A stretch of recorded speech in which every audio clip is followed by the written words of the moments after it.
ہمارے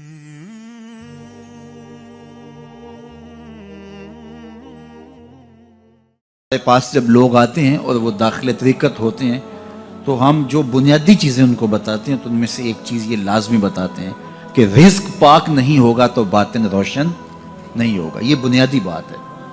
اگر رزق پاک نہیں ہے تو میرے حضور نے ارشاد فرمایا کہ ایک بندہ سفر کر کے کعبۃ اللہ کے صحن میں پہنچتا ہے اور کعبے کے پردوں کو تھام رہا ہے, وہ یمد یدیہ, اور لمبے لمبے ہاتھ کر کے کہتا ہے اے اللہ اے اللہ, لیکن اس کا کھانا حرام ہے, اس کا پینا حرام ہے, اس کا لباس حرام ہے, وہ غزیہ بالحرام, اس کو غذا حرام سے دی گئی ہے.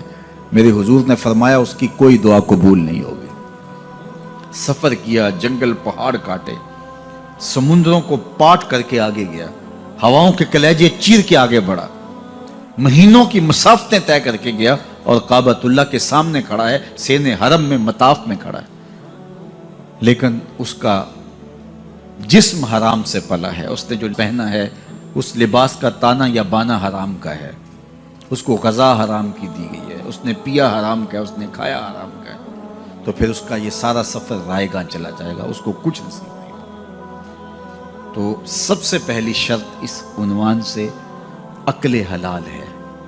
اس کے بعد پہ صدق مقال ہے کہ آپ کی زبان جھوٹ نہ بولے.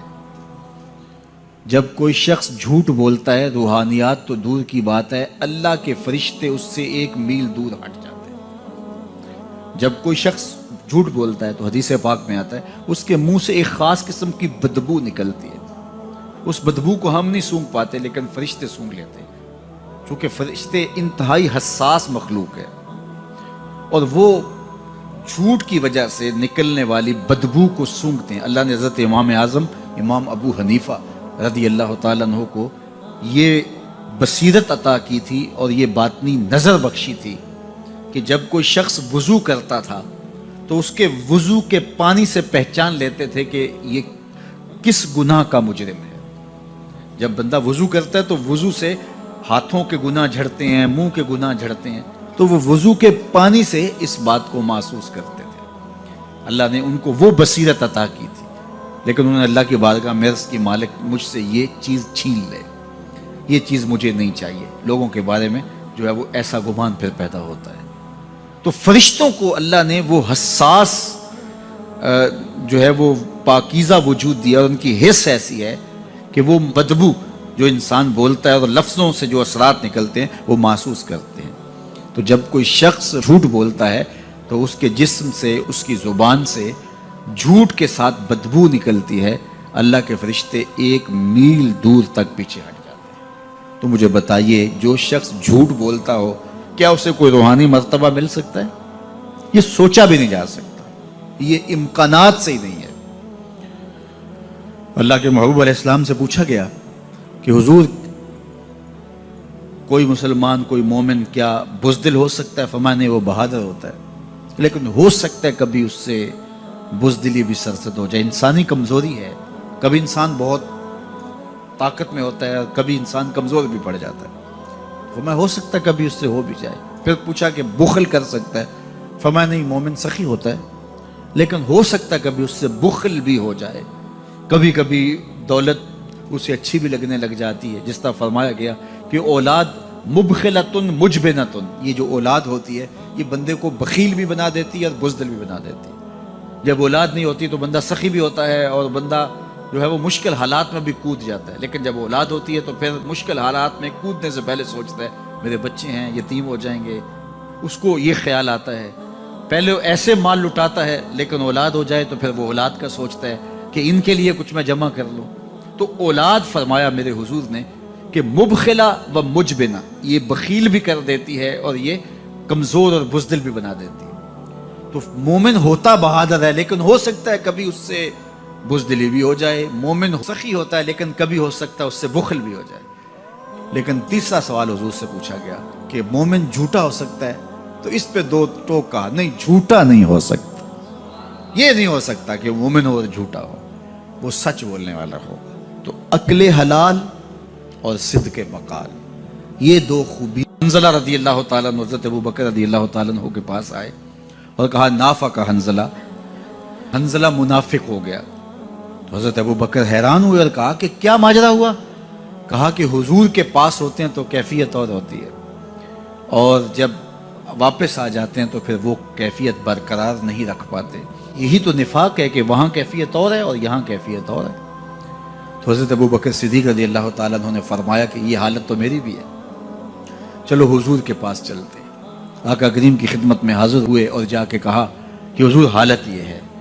تو آقا کریم نے فرمایا کہ وقت وقت کی بات ہوتی ہے، اور اگر تمہاری وہ کیفیت جو یہاں ہے وہ باہر بھی برقرار رہے تو مدینے کی گلیوں میں فرشتے تم سے مصافحہ کیا کریں۔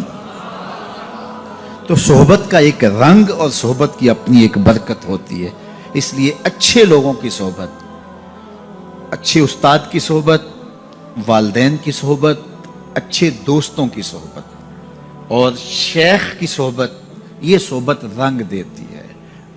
گر تو سنگے خاراؤ مر مر شوی، چوں بصاحب دل رسی گوہر شوی۔ مولا رومی فرماتے ہیں اگر تو سخت پتھر ہے، سنگے خاراؤ مر مر شوی، چوں بصاحب دل رسی، کسی صاحب دل کی صحبت میں بیٹھ گوہر شوی، تو موتی بن جائے گا۔ صحبت رنگ چڑھائے گی نا، صحبت رنگ چڑھائے گی۔ شیخ سعدی فرماتے ہیں میں حمام میں گیا تو وہاں مٹی تھی اور میں نے سونگا تو اس سے خوشبو آ رہی تھی، تو میں نے کہا تو مٹی ہے اور تیرے وجود سے خوشبو آ رہی ہے؟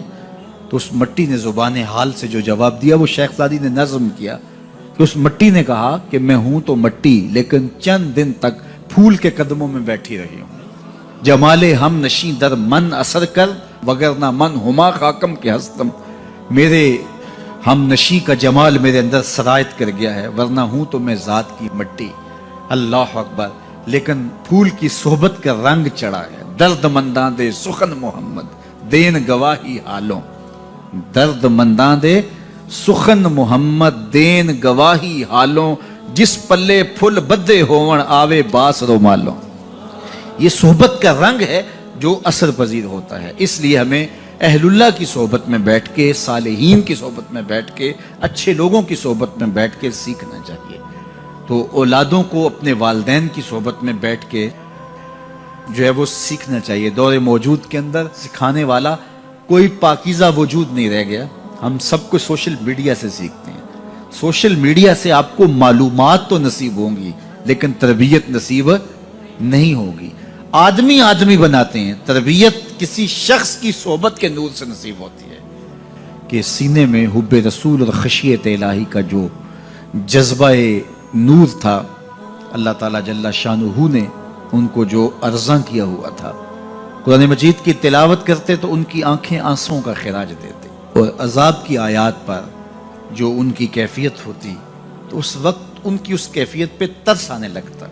وہ آنسو جو حضور کی محبت میں بہے گئے اور اللہ کی خشیت میں آنسو جو بہے، وہ معمولی آنسو نہیں ہیں۔ رومی کہتے ہیں جہاں پانی گرتا ہے وہاں سبزہ اگتا ہے، جہاں آنسو گرتے ہیں وہاں رحمت اترتی ہے۔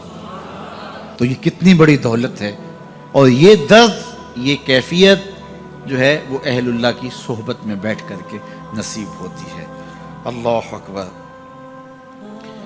واز و تلقین ساری زندگی کا اوڑھنا بچھونا تھا، اور واز و تلقین میں اثر پذیری اپنے عمل کے نتیجے میں ہوتی ہے۔ انہوں نے اس قدر علمی اور دقیق نقطوں سے بھرے ہوئے خطاب نہیں کیے ہیں، سادی سادی باتیں کرتے تھے لیکن باتیں روحوں میں اترتی تھیں۔ ہم دیکھتے تھے کہ جمعۃ المبارک کے اجتماع کے اندر کبھی کبھی تو کیفیت ایسی ہوتی کہ وہ ہم بالکل اس وقت بچے تھے، وہ کیا کہا تھا انہوں نے اور اس کے نتیجے میں وہ کیفیت پیدا ہوئی یہ تو ہمیں یاد نہیں ہوتا، لیکن اس کیفیت کی اثر آفرینی روحوں میں اترتی، اور ہم چھوٹے بچے ہونے کے باوجود بھی جو ہے وہ عجیب اس کیفیت میں، اس رنگ میں ڈوب جاتے جو کہ پورے ماحول کے اوپر رنگ طاری ہوتا، اور لگتا ہوتا تھا، مجھے اچھی طرح یاد ہے، ایسا لگتا ہوتا تھا جس طرح مسجد کی دیواریں بھی رو رہی ہیں اور آنسو بہا رہی ہیں۔ یہ کیفیت جو ہے وہ اللہ تعالیٰ جل شانہ نے ان کے لہجے میں رکھی تھی، اور اللہ نے ان کی زبان پر وہ اثر کا رنگ رکھا ہوا تھا۔ عجز و انکساری، ایک عجز وہ ہوتا ہے کہ جو انسان کی صرف زبان پہ ہوتا ہے میں بڑا عاجز ہوں، لیکن وہ ہوتا نفس الامر میں متکبر ہوتا ہے۔ اس تکبر سے بچنا چاہیے کہ جو لفظوں کی حد تک عجز ہو لیکن رویہ اس کا متکبرانہ ہی ہو، لیکن میں نے ان کو حقیقی طور پہ عاجز پایا ہے۔ عجز اور انکساری ان کی طبع کا حصہ تھا، انہوں نے اپنے اوپر عجز کو مسلط نہیں کیا تھا، اپنے آپ کو عاجز رکھنے کی کوشش کرتے تھے، ایسا نہیں تھا۔ ہاں، اپنے آپ کو عاجز رکھنے کی کوشش یہ بھی محمود ہے، لیکن وہ اس کیفیت میں تھے کہ وہ فطرتاً طبعاً ان کی طبیعت میں انکساری تھی اور ان کی طبیعت میں عجز تھا، اور اللہ تعالیٰ جل شانہ کو عجز بہت پسند ہے۔ یہ باتیں میں آپ سے وہ کر رہا ہوں جو میرا صرف وجدان ہی نہیں کہتا، بلکہ جو میری آنکھوں نے جس کا مشاہدہ کیا ہے۔ اچھا، میرے والد گرامی رحمۃ اللہ تعالیٰ علیہ اللہ سے بہت زیادہ ڈرنے والے تھے۔ وہ ہمیں بار بار اس بات کی تاکید کرتے تھے کہ میری قبر پکی نہ بنانا اور کوئی عالی شان مزار نہ بنانا۔ اس بات پہ زور دیتے تھے کہ میرے بعد جو ہے وہ میری کرامات کو نہ بیان کرنا، ایسی گھڑنے کی کوشش بھی نہ کرنا۔ ہم نے اپنے والد گرامی کی قبر تو پکی نہیں بنائی، لیکن ان کے فکر کو پختہ کر کے تھاما ہے۔ ہم نے ان کا عالی شان مزار تو نہیں بنایا، لیکن یہ مرکز مصطفیٰ ان کے مزار نور پر جو کہ کچا ہے، رحمتوں کے نزول کا سبب اور ذریعہ ہے۔ تو قبر کچی ہے لیکن ان کا پیغام پختہ کیا۔ تو یہ بہت تاکید کے ساتھ وہ بات کیا کرتے تھے اور بڑے زور کے ساتھ یہ بات کہتے تھے، اور میں بھی بار بار یہ بات اس لیے بیان کرتا ہوں تاکہ میرے ماننے والوں اور محبت کرنے والوں اور بالخصوص اولاد جو ہے وہ اس فکر کو اچھی طرح سیکھ لے کہ انہوں نے کیا کہا تھا اور اس فکر کو کس طرح پھر اختیار کیا گیا، اور آگے ہم نے اسی فکر پہ گامزن رہنا ہے۔ میں مر کے بھی زندہ ہوں اہل وفا کی محفل میں، میری محفل میں آ میرا مزار نہ پوچھ۔